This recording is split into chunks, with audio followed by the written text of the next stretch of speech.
EA has a history of creating mediocre sports games. While they usually start out decent, nearly every series they've made has fallen off in some degree at some point in time. But not every series. Starting with Knockout Kings in 1998, EA created arguably their best and most consistent sports franchise, Fight Night.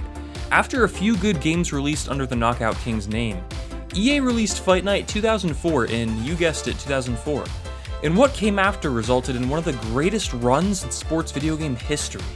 From Fight Night Round 2 to Fight Night Champion, every title was a success. Fans and critics praised the Fight Night titles, especially the later ones, for their realistic portrayals of boxing. Fight Night Champion, the last game in the series, was a grittier, darker boxing game that truly conveyed the brutality of the sport of boxing. It was an M-rated, story-driven experience that was very impressive for its time, and still is today, featuring near photorealistic graphics and mature topics. For a sports game, not only was it innovative and unique, but it also sold pretty well, and then the series just stopped. Fight Night no longer exists. There's been rumors surrounding a new game, but development has been put on hold. The series, one that sold very well and was received very well, hasn't had a new entry since 2011. Why? And if the series returned, would EA still be capable of producing a high-quality sports game? Because they haven't in nearly a decade. Let's dive into the history of this iconic series, see where it ended, and see where we are today. This is the rise and fall of EA's Fight Night series, an iconic, popular franchise that EA simply stopped making. In 1998, EA released their first boxing game, Knockout Kings. At that point in time, there weren't a lot of boxing video games in general, besides the famous Punch-Out for NES. Knockout Kings was the most realistic and accurate boxing game ever made at that point in time, and it was just EA's first. It wasn't a perfect game, but it set a new standard for realistic AAA boxing.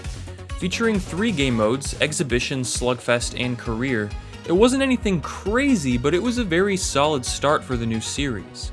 Even in the first Knockout Kings title, you can see the roots of the Fight Night franchise and clues towards what was to come. While the hardcore boxing fan may have been a bit disappointed with the slightly arcade-feeling gameplay and a lack of refinement with the little things such as parrying and power balance, it was still easily the greatest boxing video game ever made at that point in time. This is in reference to the PlayStation 1 version of the game.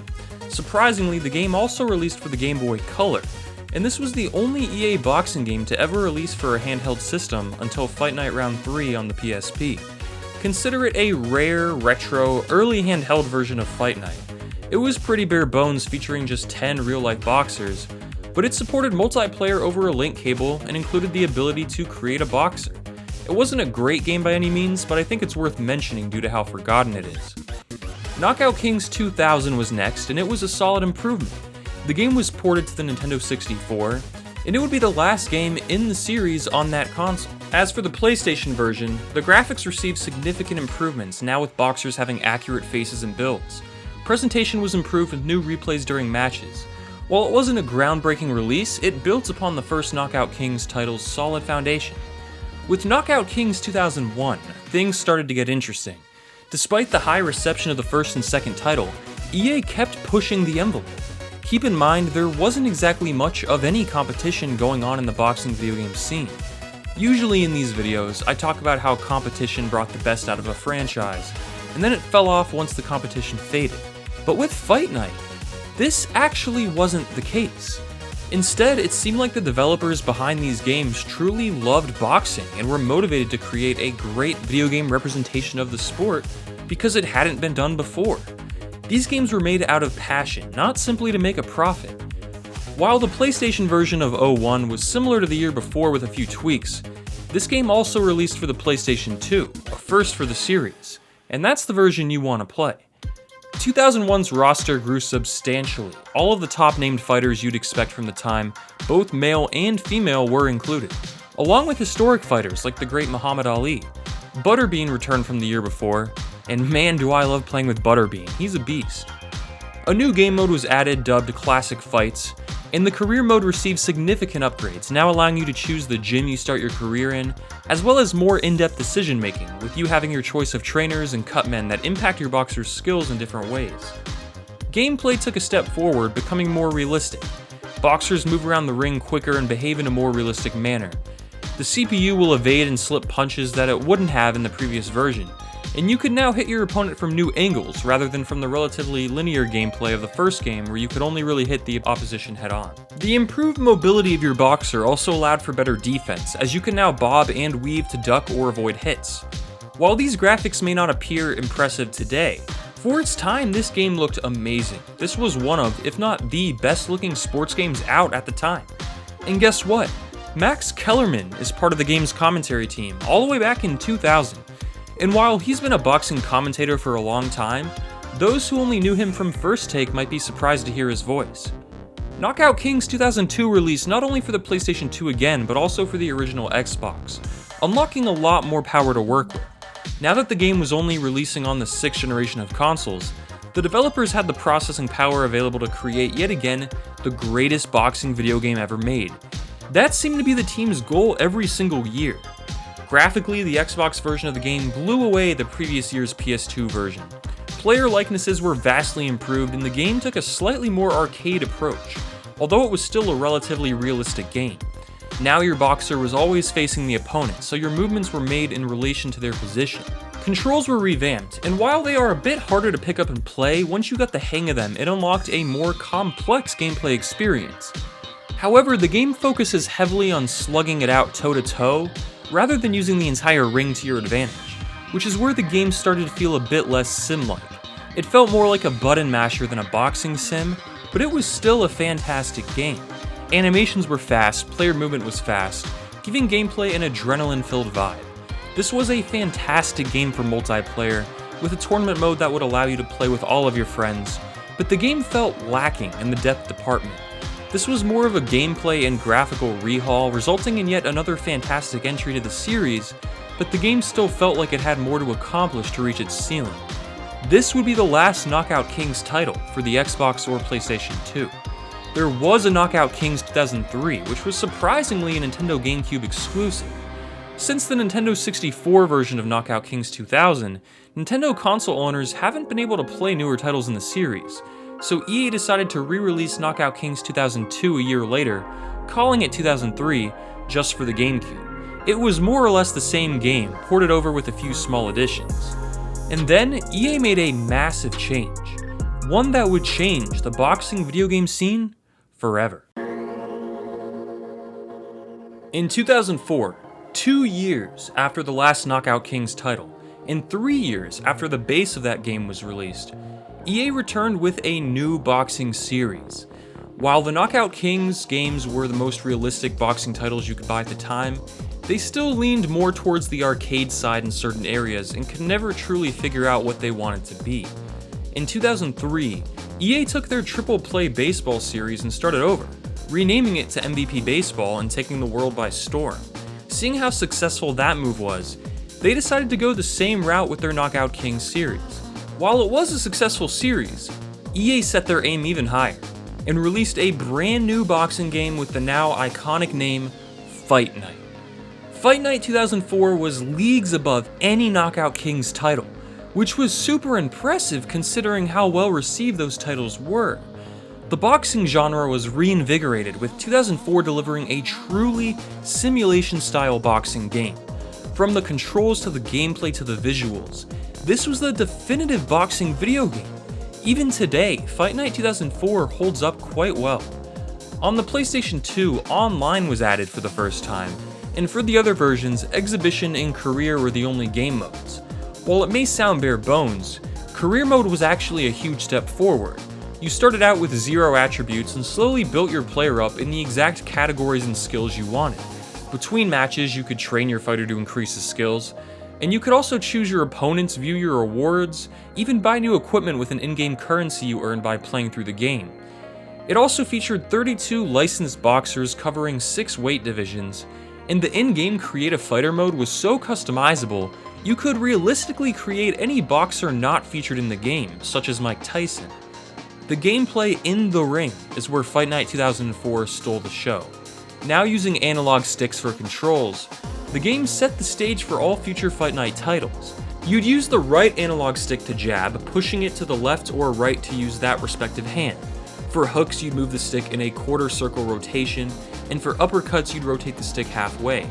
The analog controls allowed for a ton of user input and made the games less of a button masher and more of a skill-based, realistic boxing game, where the same strategies you'd see work in real life would work in-game. Linking combos was realistic and a lot of fun, and Fight Night 04 delivered the greatest boxing game ever made at the time, just like Knockout Kings titles had done before it. Only this time, EA had set the bar so much higher. It was a fantastic time to be a fan of boxing. Fight Night was now on the map for nearly everyone. While die-hard boxing fans loved the game, it was also a great way for newcomers to the sport to understand the rules, the boxers, and the mechanics of the sport. The Fight Night titles were pretty popular and helped introduce countless people to boxing. With Fight Night Round 2, the best boxing game ever, got even better. Now facial damage was a focus, further adding to the visual realism. The graphics engine was improved to the point where each hit resulted in an individual swelling point. Hitting a guy in the eye will result in it welling up and darkening, for example, exactly where you hit him. One of the few flaws of 04 was the ring physics. You could perform unrealistic rubber band knockouts from the ropes, and this was addressed and fixed in round 2, with boxers having less ragdoll physics and more of a solid feel as well. Clenching was included for the first time, and you could also now hit while moving, resulting in more freedom during gameplay. Haymaker, a massive part of the Fight Night series, was added, allowing users to charge up a strike for a more powerful hit, giving players the ability to choose their hit power. This was a game changer. Joe Tessitore took over commentating duties from Big Tigger, resulting in a more TV-like presentation. Career Mode took yet another step forward, now with a lot more boxers to choose from, along with a new mode called Hard Hits, where you can play to unlock new stadiums and gear. If you win a title, you can spend the rest of your career defending it from all ranked contenders, or you can choose to fight worse fighters to maintain your record until you no longer have a choice and receive a challenge to your title. You could really control your own career narrative, which was pretty unique in such an old sports game.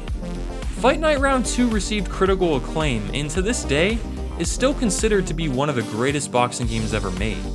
Could EA really top it off with Fight Night Round 3? On the 6th generation versions of the game, it was more or less the same as the year before.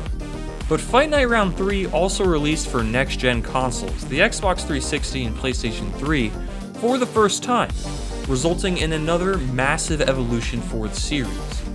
These next-gen consoles gave the developers even more power to work with, which was used heavily to improve the graphics, faces, and more. You could see the fear and emotion on a player's face before a hit. You could see blood spilling, black eyes form in real time, swollen lips, and more. With detail never before seen, these 7th gen Fight Night titles had some of the greatest graphics of all time, blowing away all other EA Sports titles at the time. The downside to Fight Night Round 3 was that it was a bit overhyped. EA spent a lot of time talking about the possibilities of the game on next gen, and the final game didn't live up to expectations. It was still a great game, arguably the best yet, but fans were promised just a bit more in terms of physics and gameplay. Get in the Ring was a new first-person game mode, changing the depth perception and timing of gameplay. You had to be faster, and it felt like a true boxing simulation. Despite improvements and enhancements all around, the initial hype of the first next-gen Fight Night, along with the high bar EA had set with previous award-winning titles, resulted in a very good game that fell just short of expectations. Career Mode unfortunately took a step back, as well as the game's AI, but visually, Fight Night never looked better. The next title, Fight Night Round 4, is arguably the greatest in the series' history. Now exclusively on 7th gen consoles, the developers spent all their time adding to and refining what they built in Round 3, giving fans what they originally promised, the definitive Fight Night game. EA Canada took over development duties, took some chances, and it paid off. First, Career Mode became Legacy Mode, and was vastly improved to be much deeper, customizable, and more rewarding. In terms of gameplay, Fight Night Round 4 has the best and most realistic pure boxing ever seen in a video game. To this very day, at least in my opinion. Punches are very fast, boxers move around the ring with some of the greatest graphics you'll ever see in any video game, despite the game's age. This was a beautiful work of art. The sound design was phenomenal. The game just didn't have a weak spot. Haymaker was tweaked in a more realistic way, as it was de-emphasized but still present, so you were less inclined to go for huge power punches all the time. What worked well in Fight Night Round 3 remained, such as the hooks, uppercuts, and jabs, but now body punches were assigned to the analog sticks instead of Haymaker. The entire approach you would take in Fight Night Round 3 was changed and would no longer be as successful. It was a return to Fight Night's simulation-style roots, with the most realistic and challenging boxing gameplay of all time. This game was and forever will be a classic. EA followed Round 4 up with Fight Night Champion, an innovative and also really dang good boxing game. While Champion took a slight step back in the gameplay department with easier AI and more exploitative gameplay, it was still fantastic and much better than Round 3, but Champion's gameplay was just a bit worse than Round 4. That said, Champion offered something never seen before, an M-rated cinematic career mode. If you played Madden 18 or 19, think of it as similar to the long shot mode in those games, only if it was actually good, mature, and boxing related. The story follows Andre Bishop with a ton of really well acted cutscenes that create an emotional bond to the character and his story. As you play through the mode, the commentary team talks about Bishop's story, and their lines change based on how you performed over time, creating a lot of realism. You can replay this mode multiple times and have a very different experience. Blood spews more than ever thanks to the M rating, and the story actually takes some dark turns. I don't want to spoil it because it is 100% worth playing through if you've never played the game before. So why do I consider Round 4 to be the better boxing title? As I mentioned before, it was much more challenging. It also ran in 60 FPS while Champion ran in 30 FPS, resulting in smoother gameplay. Footwork and face damage were also better in Round 4. That said, Champion did improve in some gameplay areas, such as the new stamina system, which made it nearly impossible to continuously throw straight punches over and over.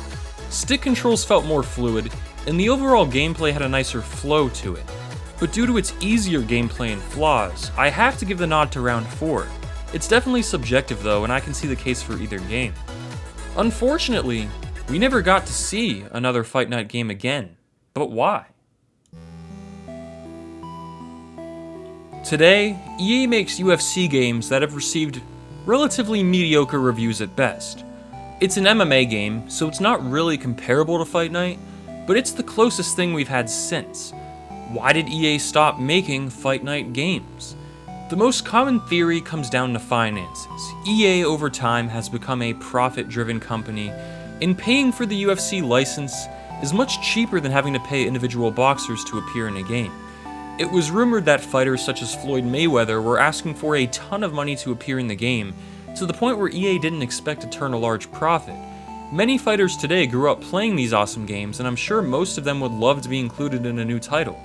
It's odd though, isn't it, that EA developed arguably their greatest and most consistent sports franchise ever, and then just stopped.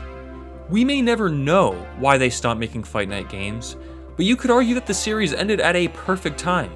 EA was still a good company back then, known for their quality sports games, and while some of their games had fallen off already, such as Madden, and NBA Live was about to, they still had numerous thriving sports games, and even their worst games looked better than what their worst games look like today. Unfortunately, EA is no longer the same company. It's ran by different people, executives who care about nothing but profit. The quality of an EA Sports title is no longer a priority, nor is it even a focus. And using the UFC games as an example, it might be for the best that EA never tarnished the Fight Night name. It's one of the very few sports franchises that has stood the test of time and was consistently great, ending on a high note. While Fight Night Champion is backwards compatible on Xbox, Round 4 isn't, which is a bummer, considering the fact that many call it the greatest boxing game ever made. Luckily, it's more accessible today thanks to PS3 emulation, but it's a shame that there aren't any new boxing games to help introduce the younger generation to the sport. And nowadays, with all the YouTuber boxing matches going on, as well as athletes from other sports entering the ring, a modern boxing game could be really popular. In 2021, it was reported that EA was working on a new Fight Night game codenamed Moneyball, and likely to be titled Fight Night Round 5, but it has since been paused indefinitely so EA could focus on their next UFC title. If it ever did come out, I wouldn't expect it to come close to the older Fight Night games, but who knows, maybe EA could surprise us all. Esports Boxing Club is a new boxing game in development, and while it looks promising, we have no idea what to really expect, but it's worth keeping an eye on at the very least. The end of boxing video games has mostly been a mystery, considering just how great the Fight Night series was. But Fight Night Round 4 holds up so well today that if you pick it up, you'll still be impressed. For a decade-old title, it features some of the best gameplay and graphics ever seen in a sports game, and that's some respectable longevity. Maybe EA will return with a new Fight Night game in a few years, and Esports Boxing Club could be a worthy competitor, pushing EA to return to form. Or maybe we will see yet another decade of silence in the genre. Regardless, the Fight Night series was incredible, and will go down in gaming history as one of, if not the, best sports video game franchises of all time. Thanks for watching.